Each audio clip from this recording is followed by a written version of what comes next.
이 시간 예배를 위해서 손성열 선교사님 대표로 기도해 주시겠습니다.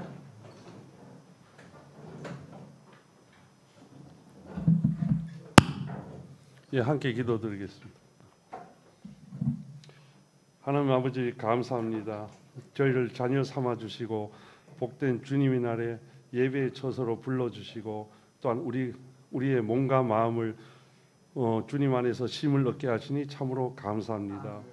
저희가 한 주간을 돌아보며 믿음의 부족으로 인한 죄와 허물을 이 시간 회개합니다. 저희의 죄와 허물을 회개하며 나아갈 때 예수 그리스도의 보혈로 우리의 죄와 허물을 깨끗이 씻어 주시옵소서.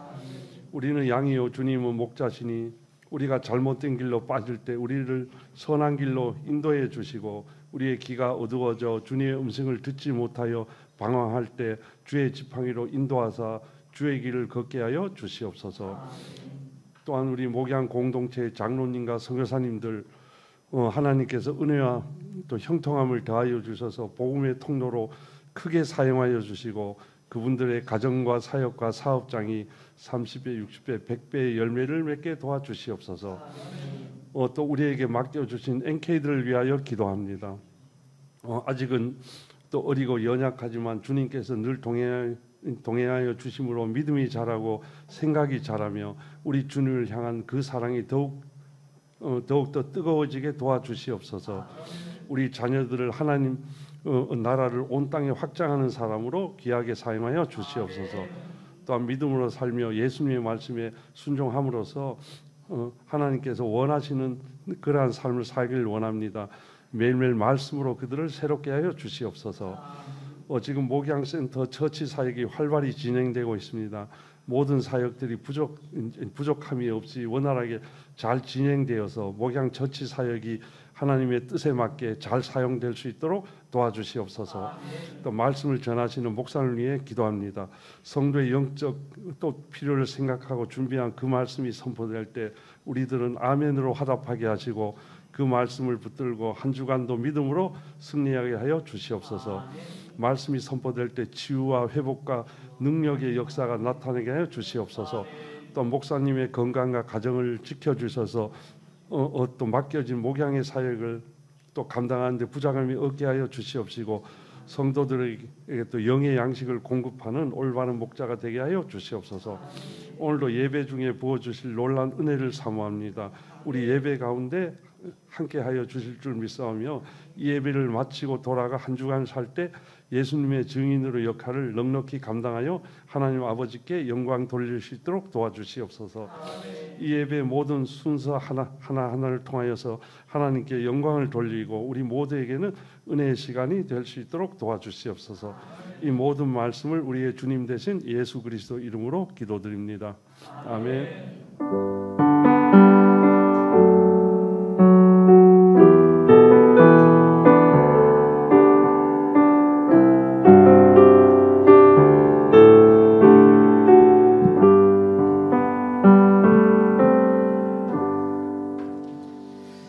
할렐루야. 오늘 교회를 방문하신 모든 분들을 환영하고 축복합니다. 특별히 오늘 참 귀한 분들이 또 많이 참석하셨네요. 우리 멀리서 인도네시아의 우리 최은성 선교사님 또 오늘 이렇게 예배에 함께 하셨습니다. 감사를 드립니다. 또 우리 우리 김인혜 선교사님이 교회는 어쩌고 여기로 오셨어요? 사정이 있으시겠죠?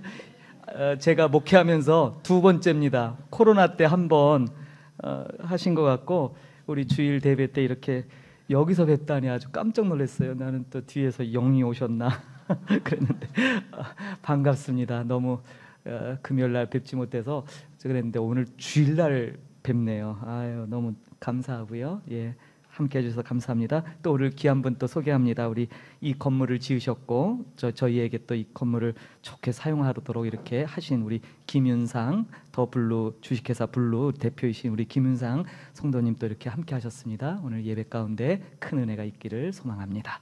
끝나서 좀 인사들 좀 나누시고 우리가 이렇게 예배할 수 있는 이 귀한 장소를 이렇게 볼 때마다 새롭습니다. 이거 얼마나 튼튼하게 잘 주셨는지. 하여튼 이곳 주변을 돌아보면서 이것이 영적인 정말 중앙 허브가 돼서 하나님이 기뻐하시는 일들을 마음껏 감당하는 우리 목양센터 처치가 되기 간절히 소망합니다. 감사를 드립니다. 예, 성도 동정을 알려드립니다. 우리 김종욱 장로님 내일 또 밤 출국하셔서 16일까지 한국에 또 사업차 또 방문하십니다. 일정 가운데 순적히 행하도록 기도 부탁드리겠습니다. 주보에 나오는 여러 가지 사역들을 우리가 준비하는데 특별히 우리 목양센터 처치의 5가지 사역이 금년에 제가 완전히 뿌리 내리는 것이 한 해의 목표입니다. 우리가 신년에 보라 내가 새 일을 행하리라 주셨던 그 말씀처럼 우리 목양센터 처치를 통해 놀랍게 행하실 그 새로운 일들의 여러 가지 준비들이 있습니다. 어제도 우리 방과후 공부방 우리 교사를 채용했는데 이제 어제 얘기를 잘 나눠서 또 이제 바로 준비 과정을 시작하려고 합니다. 그리고 또 우리 3월서부터는 어린이 주일학교 예배를 또 1층에서 또 진행을 합니다. 그래서 뭐 언제가 될지 모르겠지만 이곳에 또 우리 현지인들이 모여서 함께 마음껏 찬양하는 그러한 또 날이 속히 오기를 또 꿈꿔봅니다.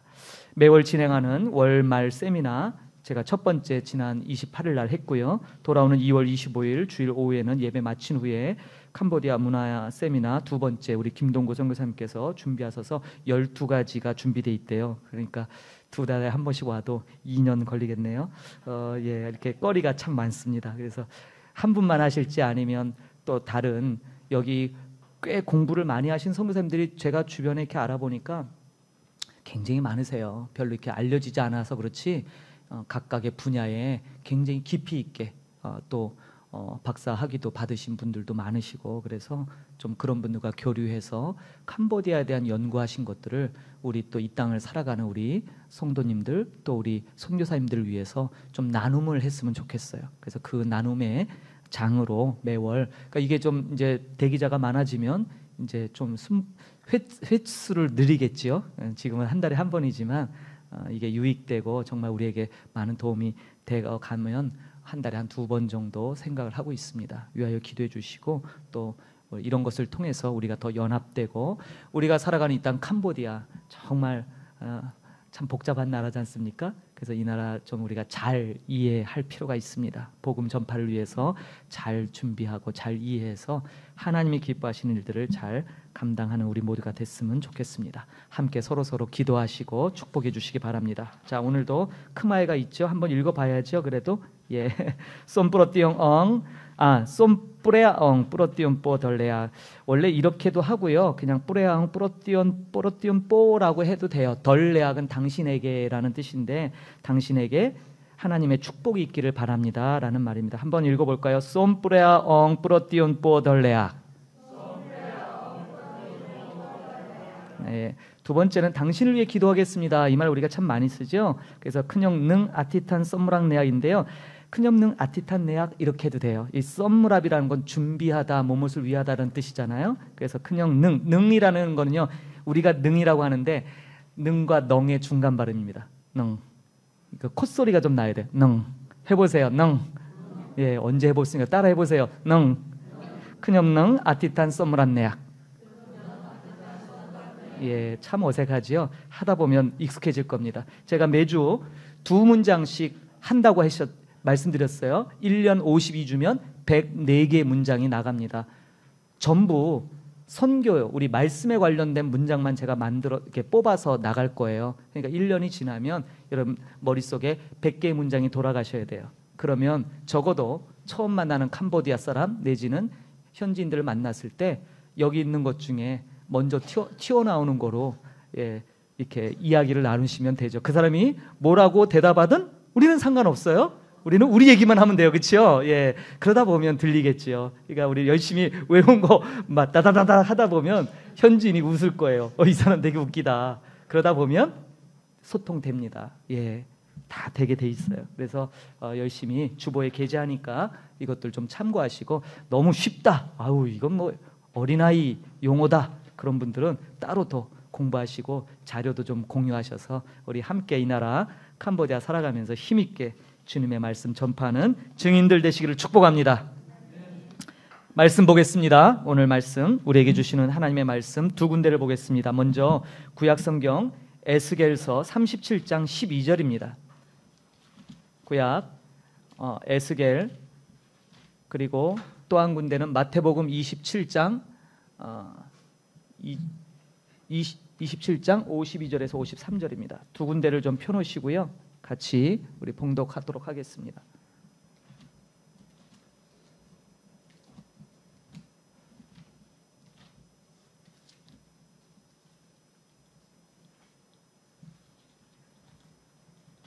왜 내 성경은 안 나오죠? 에스겔서 구약 37장, 에스겔서 37장 12절 한 절 말씀 먼저 봉독하고 마태복음 27장 52절로 53절 봉독하도록 하겠습니다. 같이 봉독 드립니다. 그러므로 너는 대언하여 그들에게 이르기를 주 여호와께서 이같이 말씀하시기를 내 백성들아 내가 너희 무덤을 열고 너희로 거기에서 나오게 하고 이스라엘 땅으로 들어가게 하리라. 아멘. 마태복음 봉독합니다. 무덤들이 열리며 자든 성도들이 많이 일어나되 예수 부활 후에 그들이 무덤에서 나와서 거룩한 성에 들어가 많은 사람에게 보이리라. 아멘. 오늘 말씀 제목이 열고 나와 들어가라는 제목입니다. 다소 좀 생소하고 이상한 제목을 좀 붙여봤어요. 열고 나와 들어가 다 동사입니다. 이 세 가지 동사, 어쩌면 오늘 우리가 읽은 이 본문은 부활절 때 좀 나누면 적합하지 않겠는가라는 생각이 들 그런 본문들이지요. 그러나 우리가 믿는, 우리가 신앙하는 이 신앙이 날마다 예수 그리스도의 부활 신앙이 되어야 된다는 사실에 맞춰보면 우리는 항상 이 말씀들을 상고해야 될 그런 말씀이기도 하지요. 특별히 오늘 두 가지 구약과 신약의 이 두 본문을 통해서 이 두 본문이 굉장히 강력하게 연결되어 있는 것을 발견하게 됩니다. 우리가 읽은 것처럼 두 본문 모두 이 세 가지 동사가 반복돼요. 열고, 나와, 그 다음 들어가. 이 나와라는 단어가 조금 다르게 쓰여지긴 했어요. 일으킨다라는 단어인데 무덤에서 죽은 자를 일으키시는 거예요. 근데 누가 일으키냐 이 말이죠. 둘 다 하나님이 하시는 일이에요. 그래서 이 본문 무덤이 열리며 죽은 자가 일어나고 이스라엘 땅 거룩한 성 그곳에 들어가게 함을 말하고 있습니다. 저는 오늘 이 두 본문을 통해서 하나님께서 우리에게 새로운 생명을 주신 새로운 피조물에 대한 우리의 위치, 그리고 과연 왜 이렇게 놀라운 일을 우리에게 행하셔서 하나님이 의도하시는 것이 무엇인가를 한번 다시 살펴보기를 원합니다. 종말에 이스라엘의 회복을 노래한 것이 바로 이 에스겔 선지자가 보는 환상입니다. 그런데 여기서 나타나는 이 세 가지 동사가 그대로 이루어지는 것을 우리가 보게 돼요. 중요한 사실은 하나님께서 말씀하신 그대로 모든 것이 이루어진다는 사실입니다. 사랑하는 성도 여러분, 하나님의 말씀은 반드시 이루어집니다. 믿으십니까? 반드시 이루어져요. 그렇기 때문에 우리가 하나님께 순종하는 것이 우리에게 복입니다. 왜냐하면 우리의 순종 여부와 상관없이 하나님의 뜻은 이루어지기 때문이에요. 그렇기 때문에 내가 순종하든 하지 않든 결국에는 하나님의 뜻이 이루어지거든요. 그렇다면 우리가 하나님께 순종한다라는 것은 뭘 의미해요? 우리가 곧 그분의 뜻 가운데 쓰임받고 우리를 통해 그 뜻이 이루어지는 거죠. 그래서 순종이 복이다라고 얘기하는 거예요. 괜히 말 잘 들어 이렇게 하는 게 아니라 생각해 보십시오. 하나님은 창조주 하나님이세요. 그분이 우리가 그분께 순종하든 안 하든 그분은 뜻하신 대로 놀라운 역사로 신비로운 섭리 가운데 당신의 뜻을 이루실 거예요. 비록 우리가 순종 안 할지라도요. 더 중요한 건 그렇기 때문에 우리가 순종한다면, 그분의 뜻에 부합되는 삶을 산다면 그것만큼 축복이 어디 있겠어요. 피조물이 창조주의 뜻을 이루는데 쓰임받는다. 얼마나 놀랍습니까? 저와 여러분이 부르심받은 목적이 바로 그거예요. 그래서 왜 순종이 복이냐? 왜 예수 그리스도는 태어나서 죽으심까지 온통 순종으로 온전한 순종을 보이셨나? 그 순종을 통해 아버지가 꿈꾸시는 그 놀라운 계획들을 이루심이 당신의 오심의 목적이기 때문이에요. 마찬가지로 저와 여러분도 주님께서 우리를 부르시고 우리를 이렇게 하나님의 자녀로 삼으신 데는 분명한 이유가 있다는 사실이에요. 그 뜻을 오늘 본문을 통해서 다시 한번 살펴보기를 원합니다. 에스겔서 37장 그리고 마태복음 27장 이 본문에 이 두 본문은 굉장히 동일한 주제를 지니고 있어요. 에스겔서 37장은 바벨론 포로에 끌려간 아주 극한 어두움이 임한 상황에 있는 이스라엘을 빗대는 말씀이에요. 여러분 37장의 시작이 어떻게 됩니까? 하나님께서 에스겔 선지자를 마른 골짜기로 이끄셔요. 근데 그 골짜기 그냥 골짜기가 아니라 온통 해골이 잔뜩 쌓여 있는 바로 그 골짜기예요. 여러분 이 골짜기란 말이 참 독특합니다. 성경에 많이 쓰이지 않아요. 근데 이 골짜기라는 단어가 사실은 뭐예요? 하나님을 떠난 인간의 모습을 가리켜요. 최초로 이 단어가 어디서 쓰이냐면 창세기에 나와요. 창세기에 노아 홍수 이후에 사람들이 시날 평지라는 곳에 모여 삽니다. 이 평지라는 곳이 이 골짜기하고 똑같은 단어예요. 창세기에서는 평지라고 번역했고 에스겔서에서는 골짜기로 번역한 거예요. 결국 그들이 시날 평지에서 모여서 뭘 했습니까? 바벨탑을 쌓고 하나님의 뜻을 거스른 일을 했죠. 그래서 이 골짜기란 하나님을 떠난 상태. 이 골짜기 어떤 골짜기예요? 메마른 골짜기예요. 여기에 있는 해골더미는 완전히 뭐예요? 소생할 가능성이 전혀 없는 죽은 자들의 무덤, 뼈 무더기예요. 죽어있는 뼈들처럼 이스라엘도 영적으로 죽어있는 거예요. 마치 우리가 예수님을 알기 전에 우리도 살았으나 죽은 자들처럼 말이죠. 문제는 그 골짜기를 바라보는 에스겔 선지자에게 하나님이 물으셔요. 재밌는 물음을 하세요. 뭐라고 물으십니까? 인자야, 이 뼈들이 능히 살겠느냐? 이 질문이었어요. 이 뼈들이 살겠느냐? 그때 에스겔 선지자가 이렇게 대답하죠. 주께서 아십니다. 대답하기 곤란할 때는 하나님한테 미루면 대답이 되죠. 주께서 아십니다. 나는 모르겠는데 주께서 아십니다. 그랬더니 뭐예요? 놀라운 광경이 벌어져요. 그 뼈들에게 어떻게 해요? 뼈들이 흩어졌던 뼈들이 주섬주섬 모여지기 시작합니다. 그리고 그 뼈 위에 힘줄이 돋고 살이 생기더니 이내 가죽이 피부가 덮여요.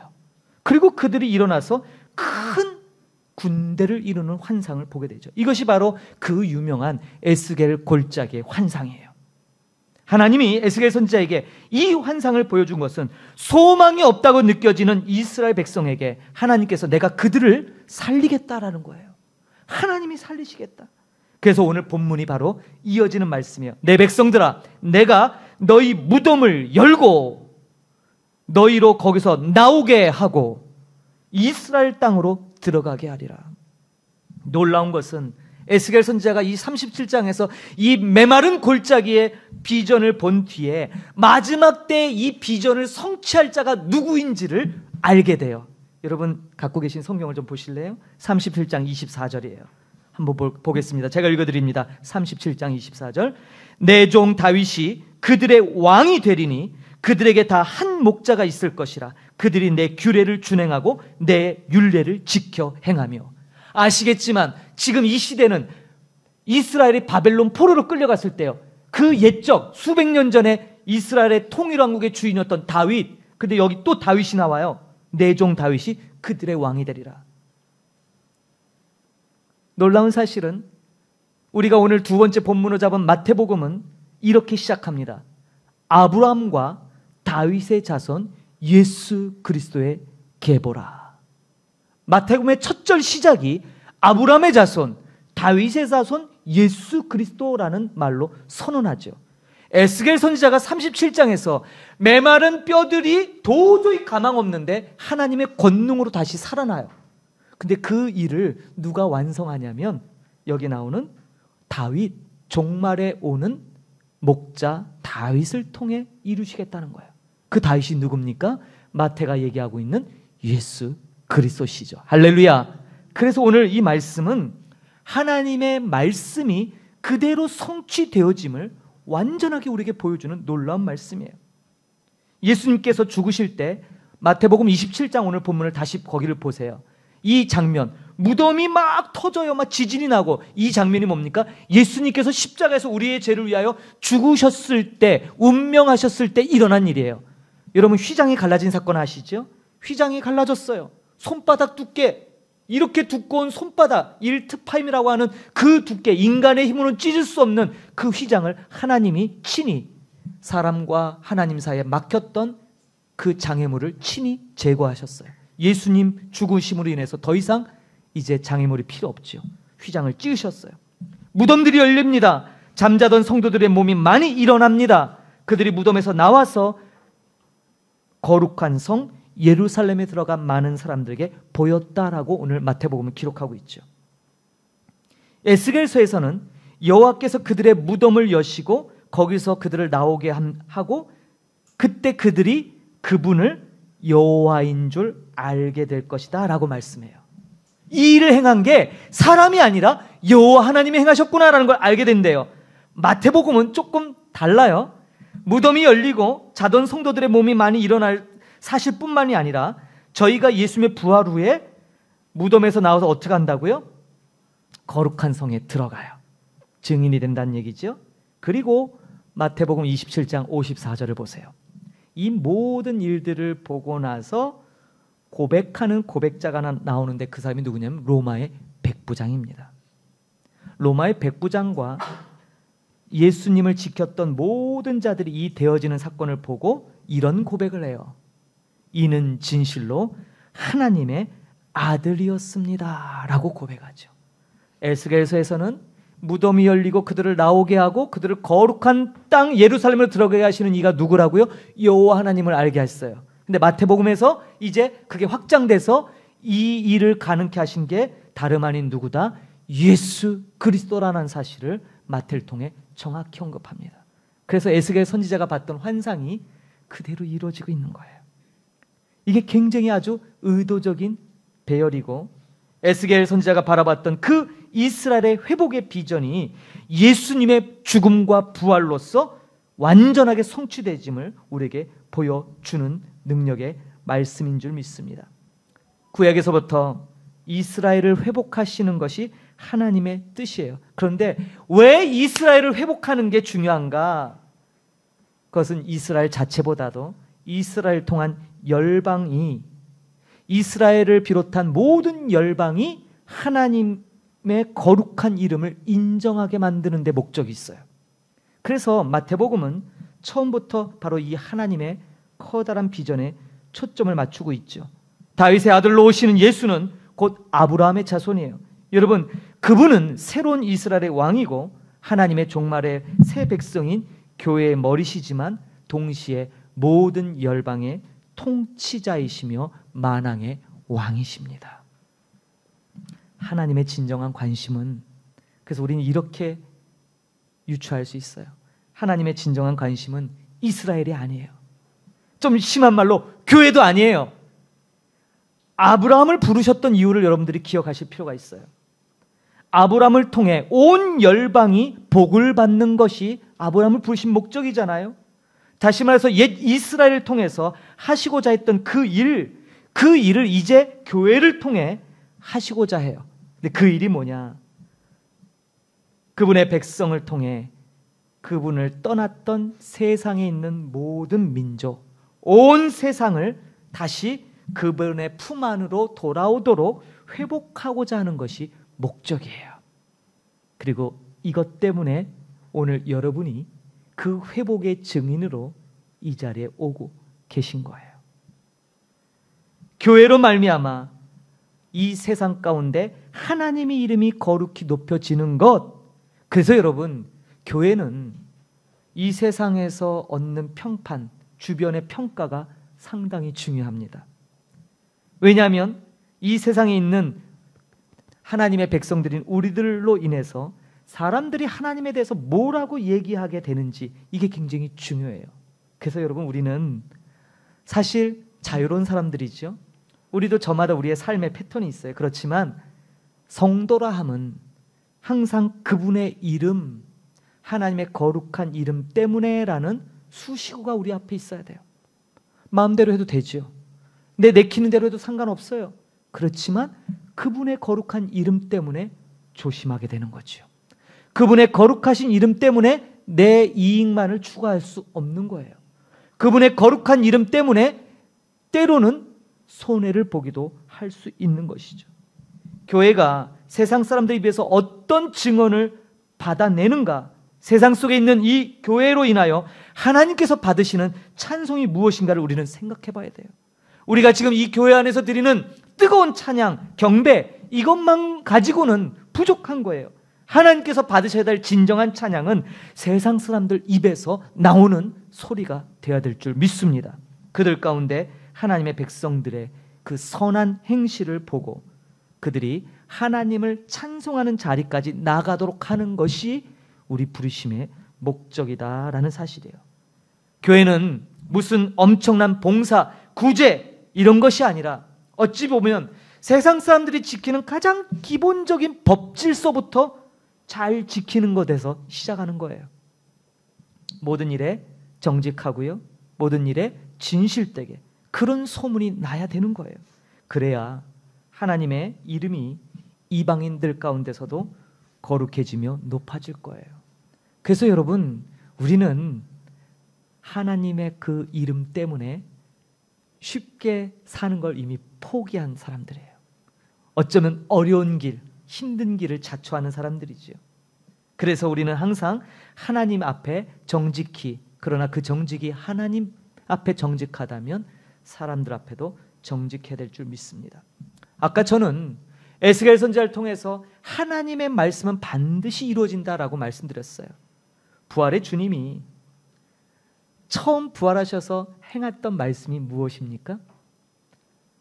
부활의 주님이 가장 먼저 나타나셔서 여인들에게도 보이셨어요. 근데 여인들에게 했던 말씀, 그리고 그들이 두려움에 떨어서 제자들이 갇힌 집안에서 기도하며 두렵고 떨림이 있을 때 그들 한가운데 뚫고 들어서 선포하신 말씀이 동일해요. 하나였어요. 무엇입니까, 여러분? 평안하라예요. 평안하라. 히브리어로, 아람어로 이렇게 해요. 샬롬 라켐이에요. 샬롬. 샬롬, 너희에게 평강이 있을지어다. 샬롬 라켐. 여러분 샬롬 많이 들어보셨죠? 여러분 인사할 때 샬롬 하잖아요. 어떠세요? 우리도 한번 해봅시다. 샬롬. 예, 발음을 잘 하셔야 돼요. 제가 좋아하는 어떤 목사님은 전화하시면 꼭 살롬 주글롬 맨날 이러세요. 이게 인사예요. 그래서 저는 살롬 맨날 이렇게 하는데, 예, 맨날 다 살롬 주글롬 그러죠. 그래서 나는 살롬 이렇게 하거든요. 샬롬이에요. 샬롬 라켐, 평강이 있을지어다. 이상하죠? 왜 부활의 주님은 처음 만나는 당신의 사랑하는 제자들 향해 평강이 있으라라고 선언하셨을까요? 왜 두려움에 떨고 있는 제자들에게 평강이 있을지어다 했을까요? 여러 가지 의미가 있을 거예요. 그런데 오늘 본문의 에스겔 선지자와 이 마태복음의 본문을 통해서 우리는 하나를 배우죠. 하나님의 뜻은 반드시 이루어진다. 그렇죠? 그럼 여러분, 샬롬이란 단어가 언제 쓰였나요? 제일 먼저 쓰였던 것이 언제예요? 천지창조 때잖아요. 천지창조 때 뭐라고 말씀하십니까? 하나님이 빛이 있으라. 그리고 뭐예요? 말씀대로 하나 둘 그대로 생겼죠. 그때 하나님이 뭐라고 하세요? 보시기에 좋았더라. 이 보시기에 좋았다라는 말이 샬롬이에요. 그런데 이 샬롬이 그럼 뭐가 좋은 거예요? 하나님이 말씀하신 대로 이루어졌기 때문에 좋은 거예요. 할렐루야. 이해되시죠? 하나님의 말씀대로 그대로 이루어졌기 때문에 좋은 거예요. 그래서 그 좋았더라가 토부라는 단어잖아요. 토부. 여기로부터 이 모든 게 다 이 좋았더라, 완전한 상태, 이게 샬롬의 다 시작점들이에요. 그래서 여러분, 예수님이 샬롬 라켐 한 것은 뭐예요? 예수님이 하나님의 말씀대로 죽었다가 살아나셨잖아요. 그러니까 처음으로 해서 우리로 따지면 이거예요. 내가 말한 대로 됐잖아, 이거예요. 처음 제대로 일어나서 하나님의 말씀대로 됐지? 그게 누구예요? 예수님이에요. 죽음의 권세에서 부활하셔서 처음 만나는 사람에게 짜잔 하고 뭐예요? 당신을 보이면서 하신 말씀이 하나님의 말씀대로 됐지? 이게 인사예요. 샬롬 라켐. 제자들에게, 두려움 떨고 있는 제자들에게 말씀하신 게 그것이에요. 야, 두려워하지 마. 하나님 말씀대로 되잖아. 하나님의 말씀대로 되었잖아. 이것이 샬롬이에요. 그래서 보시기 좋은 거예요. 이 상태로 우리 모든 이들을 하나님이 보시기에 좋은 대로 그 말씀하신 대로 만드신 것이 예수님이 행하신 일이에요. 우리를 다시 살리겠다고 에스겔서에 뭐예요? 무덤을 열어요. 무덤을 막 찢어서 무덤을 열고 거기서 뭐예요? 잠자던 시체를 하나님이 원문의 그 뜻대로 그대로 살리자면 누워있는 뼈를 잡아갖고 일으켜 세워서 나와 하는 거예요. 그리고 뭐예요? 들어가 하면서 어디로요? 거룩한 성 예루살렘. 거룩한 성 예루살렘 뭐예요? 하나님의 백성이잖아요. 아무 소망 없는 무덤에 갇혀있는 자 우리들을 무덤을 찢어서 거기서 끄집어서 나와. 그리고 우리 거룩한 성에 누투시. 그것이 예수 그리스도가 십자가에서 돌아가셨을 때 바로 그러한 일들이 마치 뭐예요? 생생한 현장 비디오처럼 그렇게 돌려지는 거예요. 그리고 부활의 주님이 처음 선언하셨을 때 하나님의 말씀대로 이루어진 바로 그것으로 그들에게 참된 평강을 표현하십니다. 그래서 이 평강은 하나님의 말씀대로 되어지는 게 평강이에요. 사랑하는 성도 여러분, 여러분에게 진정한 평강이 오늘 이 시간 임하기를 간절히 소망합니다. 하나님의 말씀은 반드시 성취되어집니다. 바로 우리들이 증거예요. 죽었던 우리들을 되살리신 그 목적이 바로 오늘 본문을 통해 나와요. 그래서 우리를 통해 열방이 주님의 하나님의 거룩하심을 찬양하도록. 그래서 마지막 때 되면 뭐예요? 모든 열방이 주께로 돌아옵니다. 예수 그리스도 탄생하실 때 세 가지 예물을 동방박사들이 드리잖아요. 뭐죠? 황금과 유향과 몰약이죠. 이 세 가지가 이사야서에 보면은 마지막 때 종말의 목자가 오셨을 때 열방으로부터 열방 이방 민족들이 이 세 가지를 들고 하나님의 나라 예루살렘으로 모여요. 신기하죠. 그런데 예수님이 탄생하셨을 때 이방의 이름 모를 동방의 박사들이 와서 경배할 때 바로 그 예물을 갖고 와요. 성경은 놀랍게도 신비스럽고 놀랍게도 연관성 있게 완전함을 추구해요. 왜냐하면 하나님이 완전하시기 때문이에요. 그 완전하신 하나님께서 그 완전하신 뜻을 반드시 이루십니다. 저는 오늘 이 말씀을 준비하면서 캄보디아 땅에 하나님이 반드시 이 땅을 회복시킬 비전이 생기더라고요. 한국, 우리 조국 대한민국에 처음 미국의 북장로교 선교사들이 왔을 때 그들이 쓴 보고서가 선교사인, 같은 선교사인 우리 입장에서 오늘날 읽으면 참 얼굴이 화끈거려요. 왜요? 희망 없는 나라였어요. 초기에 선교사들이 조선 땅을 평가했던 그들의 평가는요, 이 땅은 그들이 주님의 능력을 안 믿은 게 아니잖아요. 주님의 능력 때문에 조선 땅을 찾았는데 그들의 눈이 비친 조선 땅은 절망 그 이상이었어요. 도저히 복구 불가능한, 회복이 불가능한, 마치 무덤에 갇혀있는 그들이었죠. 근데 그들이 그런 보고를 하면서도 마지막에 항상 그들이 의지했던 말 가운데 하나가 바로 이런 거예요. 하나님이 회복하시리라 기대합니다. 에스겔 선지자가 이 이스라엘 백성을 향하여 선언했던 무덤을 열고 거기서 일으켜 죽은 자들을 일으켜 거룩한 성에 들어가게 하시겠다는 그 하나님의 놀라운 의지를 포로 가운데 있는 백성들에게 선포했던 것처럼 그때 당시 아무도 그 에스겔 선지자의 그 말을 귀담아 듣지 않았어요.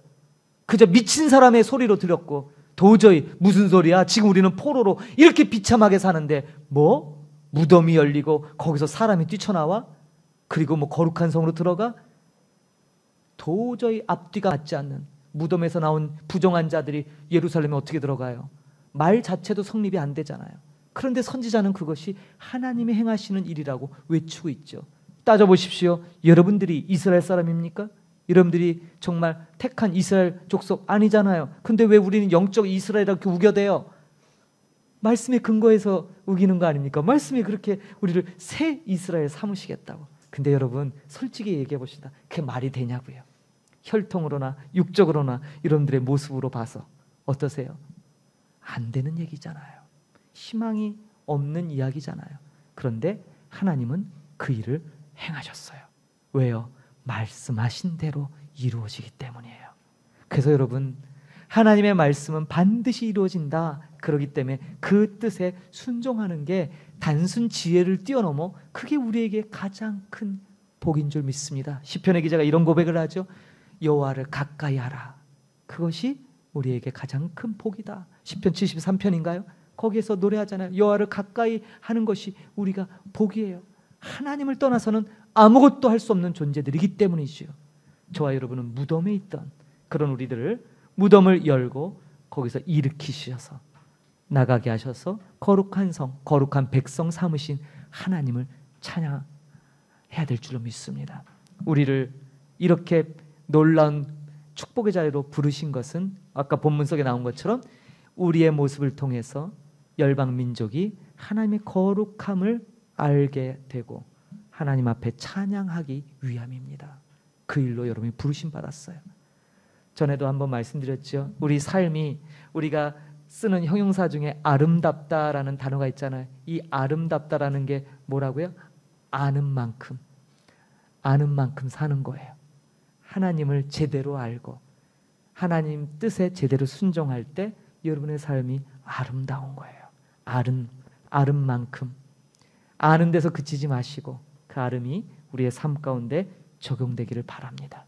오늘 말씀을 통해서 열고 나가 들어가게 하셨던, 그래서 그 놀라운 일을 오늘도 이루시는 그 하나님 앞에 감사함이 있기를 소망합니다. 나아가서 그러한 열망을 가지고 부르심에 믿음의 반응이 있는 저와 여러분이 됐으면 좋겠습니다. 오늘 말씀 다시 한번 마음에 새기고 한 주간을 살아갈 때 주님 앞에 이 감격이, 먼저는 이 감격이 회복돼야 돼요. 저와 여러분 가운데 먼저 이 감격이 회복돼야 우리가 뜨거워야 누군가에게 이 열기를 전해줄 수 있지 않을까요? 그러한 삶이 되기를 주님의 이름으로 축복합니다. 오늘 결단을 하겠습니다. 우리를 부르신 이 부르심의 목적이 이루어지는 그날, 바로 우리 주님이 다시 오시는 날이겠지요. 그 주님이 다시 이 땅에 오시는 그날까지 우리는 땅끝까지 이르러 증인되는 삶을 게을리할 수 없을 것입니다. 우리 함께 일어나셔서 마라나타 이 찬양으로 결단을 하도록 하겠습니다.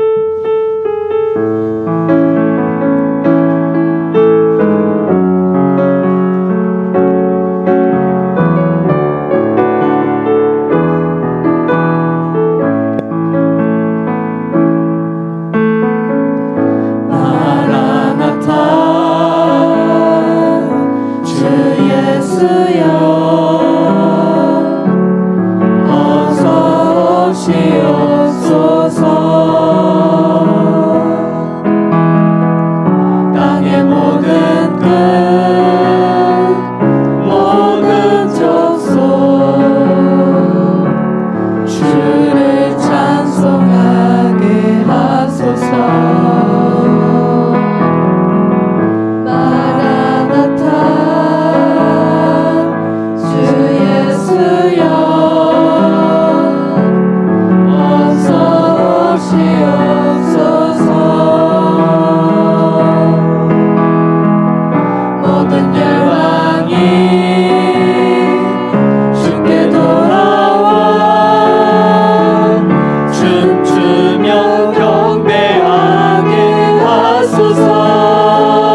오늘 말씀을 통해 마른 뼈가 살아나고 그들이 하나님의 큰 군대를 이루는 놀라운 비전을 보여주셨는데, 그 비전이 예수 그리스도로 말미암아 성취되게 하시니 감사를 드립니다.